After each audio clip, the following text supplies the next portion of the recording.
झारखंड प्रदेश professional Congress committee के द्वारा the imperative Jharkhand programme का आयोजन किया गया। इस कार्यक्रम में ऑल इंडिया प्रोफेशनल्स कांग्रेस के चीफ ऑपरेशंस ऑफिसर आलिम जावेरी मौजूद थे।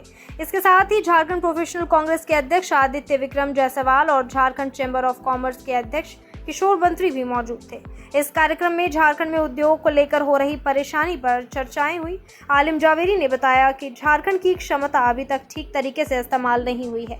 एक राज्य जो भी पॉलिसी बनाता है उसका एक मकसद होता है और हमारे संगठन के द्वारा चर्चा शुरू की जाए और अगले महीने में AIPC झारखंड के नेतृत्व में ऐसे कई चर्चा करेंगे और एक रिपोर्ट बनाकर मुख्यमंत्री को पेश करेंगे, जिसमें यह सजेशन रहेगा कि हम क्या कर सकते हैं। वहीं देश में महंगाई और बेरोजगारी की समस्या हो रही है, ऐसे में युवाओं से उनकी परेशानी जानने की कोशिश करेंगे।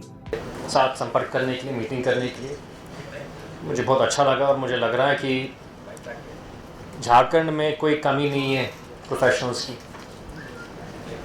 युवा की कोई कमी नहीं है, सोच की कोई कमी नहीं है और कैपेसिटी की कमी नहीं है। जैसे मेरे कॉलीग आदित्य विक्रम जायसवाल जी ने कहा था, ये एक ऐतिहासिक मामला है कि झारखंड की पोटेंशियल अभी तक ठीक तरीके से यूटिलाइज नहीं हुई है। हमारा इरादा नहीं है यहाँ पर किसी के ऊपर इल्ज़ाम लगाने, ये गलत बात है। इसी वजह से तो झारखंड पीछे हो रही है। हमारा इरादा है कि सबके साथ मिलकर आगे जाने के लिए। दोस्तों, मैं एक सेकंड के लिए ज़रा देश के बारे में बात करना चाहता हूँ। एक क्षेत्र बनाता है, एक राज्य बनाता है, उसका एक मकसद होती है। वो मकसद को ठीक बनाने के लिए एक कॉन्वर्सेशन स्टेक होल्डर्स के साथ बातचीत करना चाहिए, डायलॉग करना चाहिए। हमारा इरादा है कि हमारे संगठन के द्वारा ये कॉन्वर्सेशन शुरू करने के लिए, डायलॉग शुरू करने के लिए, चर्चा शुरू करने के लिए सब स्टेक होल्डरों के साथ। तो मेरा उम्मीद है कि अगले महीनों में AIPC झारखंड के नेतृत्व में हम ऐसे बहुत सारे कंसल्टेशंस करेंगे और उम्मीद है कि हम एक कॉम्प्रिहेंसिव रिपोर्ट बना के हमारे ऑनरेबल मुख्यमंत्री साहब को पेश करेंगे, जिसमें कॉन्क्रीट सजेशंस हम दे सकते हैं कि हम क्या कर सकते हैं और क्या नहीं कर सकते। प्रश्न हो गया है कि झारखंड में अभी तक हम लोग स्टेबल नहीं हो पाए हैं। हमारे साथ बगल में छत्तीसगढ़ बना, उत्तराखंड साथ में बना, सब कहीं से कहीं पहुंच गए हैं, लेकिन हम लोग किसी कारण से यहाँ नीचे रह चुके हैं और पिछड़े पायदान पर हम लोग खड़े हैं। मित्रों, बहुत सरल सी बात है कि कोई भी व्यापार या उद्योग अगर कहीं लगता है तो उसका एक मापदंड होता है, वो है सड़क, सुरक्षा, बिजली, पानी, रॉ मटेरियल और आपका कितना उस पर, सरकार का कितना उस पर ध्यान रहता है, उस उद्योगपति पर या उस व्यापार पर कि इनको कोई असुविधा नहीं हो। तो ये सब सारे, और उसके बाद में आज हमारा झारखंड में एक बड़ा समस्या है ज़मीन का। तो हमारे पास खदान प्रकृति ने, ऊपर वाले ने झारखंड को खूब दिया है, माइंस मिनरल भरपूर है हमारे पास, हम यूज नहीं कर पा रहे हैं। हमारा आयरन ओर की खदानें हमारे पास है, लेकिन आयरन ओर उड़ीसा से यहाँ आती है। यहाँ का कुछ भी, जो भी प्रॉब्लम हो, सरकार का, केंद्र सरकार का, या जो भी चीज़ें हैं उसको सुलझाना चाहिए। आज 1 लाख टन आयरन ओर हर महीना उड़ीसा से आती है। उड़ीसा को अगर आप देखेंगे तो 50,000 करोड़ रुपया उनको साल में रॉयल्टी और GST से प्राप्त होता है, जो हमारे राज्य के लोग देते हैं। हमारे राज्य के लोग बंगाल से भी माल मंगाते हैं और ये हम अपने राज्य में कर सकते हैं, लेकिन वो चीज़ कहीं ना कहीं अटकी हुई है।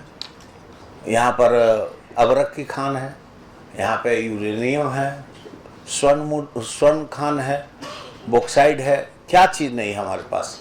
लेकिन हमारी इच्छा शक्ति, जो भी सरकार रही हो 22-23 साल में, थोड़ा सा आगे बढ़ना चाहिए। एक कदम सरकार आगे बढ़े तो मैं समझता हूँ लाखों लोगों को रोज़गार मिलेगा, लाखों लोग को काम मिलेगा और यहाँ के लोग अपने आप, उनका दिनचर्या बदल सकता है। चैम्बर के अध्यक्ष किशोर मंत्री जी भी उपस्थित हैं, उनका आभार व्यक्त करता हूं कि आज ये द इम्पेरेटिव झारखंड के लिए क्या ज़रूरी है, एक बैठक हम लोगों ने रखा है जिसमें हर एक फील्ड के लोग हैं, लेक्चरर्स हैं, स्टूडेंट्स हैं,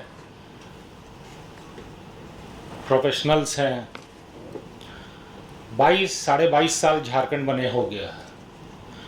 हमारा झारखंड में काफ़ी संभावना है, संसाधन है। प्रकृति के गोद में हमारा जो झारखंड बसा है, लेकिन जिस क्षमता से विकास होना है उस क्षमता से विकास अभी तक नहीं हो पाया। तो कहीं ना कहीं त्रुटि है, कहीं ना कहीं फ्लॉज है, पॉलिसीज़ में फ्लॉज हैं। ये हम लोग माननीय चैम्बर के अध्यक्ष से भी पूछेंगे कि आखिर ऐसा क्या हुआ झारखंड में, जो कि बड़े बड़े इंडस्ट्रियलिस्ट इतने MOU हुए हैं, पूर्व में भी सरकार ने इतना MOU किया, लेकिन धरातल में वो MOU अभी तक नहीं आ पाया। उससे ना तो एम्प्लॉयमेंट जनरेशन हो पाया, ना कि छोटे व्यापारी लोग पनप सके या बड़े हो सके। तो कहीं ना कहीं त्रुटि। अगर हम बात करें SPI की, सोशल प्रोग्रेसिव इंडेक्स की, जो कि EAC-PM economic advisory council prime minister के द्वारा जो सोशल प्रोग्रेसिव इंडेक्स का जो रिपोर्ट होता है, झारखंड उसमें सबसे लोएस्ट आता है। तो बहुत ही विडंबना की बात है कि 22.5 साल, बगल में छत्तीसगढ़ है, उत्तराखंड भी उस टाइम बना, लेकिन सब कहीं ना कहीं से प्रोग्रेस करके आगे बढ़ गए। और क्यों SPI में भी हम लोग सबसे निचले स्थान पे हैं। आप लोग को जानकारी दे दूं कि SPI सोशल प्रोग्रेसिव इंडेक्स जो होता है, जो EAC-PM economic progressive council advisory council prime minister द्वारा जो रिपोर्ट दी जाती है, वो 12 चीज़ से असेस किया जाता है, जिसमें मूलभूत सुविधा देखी जाती है। जो 3 एसेंशियल चीज़ है, जो मूलभूत सुविधा देखी जाती है, अपॉर्चुनिटी देखी जाती है, ह्यूमन नीड्स देखी जाती है, उसमें भी हम आज झारखंड में सबसे पीछे हैं। तो एक बैठक रखा गया और इसको कैसे दुरुस्त किया जाए, इंडस्ट्रीज़ कैसे आए, एक आउटलाइन तैयार किया जाए, इकोनॉमिक कंडीशन, एक इकोनॉमिक एनवायरनमेंट क्रिएट ऐसा किया जाए जहाँ पे व्यापारी, छोटे व्यापारी, बड़े व्यापारी, इंडस्ट्रियलिस्ट आ सके। आज मैं ही इंडस्ट्री लगा रहा हूँ, जो कि मुझे बहुत ही दिक्कत हो रहा है। सिंगल विंडो सिस्टम तो महज पन्ना में लागू है, लेकिन सिंगल विंडो सिस्टम सहज रूप से धरातल पे नहीं उतर पाया। तो कहीं ना कहीं हर एक चीज़ में त्रुटि यहाँ झारखंड में देखा गया है। मैं कोई सरकार को नहीं बोल रहा हूँ, पूर्व में भाजपा सरकार रहा, अभी JMM कांग्रेस सरकार, में कोई सरकार को दोष नहीं दे रहा हूँ। एक सिस्टम का यहाँ दोष है।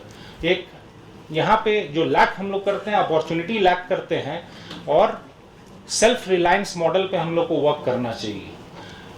और मैं जहाँ तक सही भी हूँ तो थोड़ा सा इम्प्लीमेंटेशन होना चाहिए इंडस्ट्रियल पॉलिसी में भी, रिहैबिलिटेशन पॉलिसी में भी, और कंपनसेशन पॉलिसीज़ में भी, ताकि एक अच्छा एनवायरनमेंट हम लोग क्रिएट कर सकें, इंडस्ट्रीज़ आ सकें। समिट बहुत हो रहे हैं, माननीय मुख्यमंत्री जी दिल्ली में भी बहुत प्रयासरत हैं कि लोग आएँ और यहाँ पे इन्वेस्टमेंट करें, लेकिन इस तरीके से इन्वेस्टमेंट नहीं आ पाएगा झारखंड में।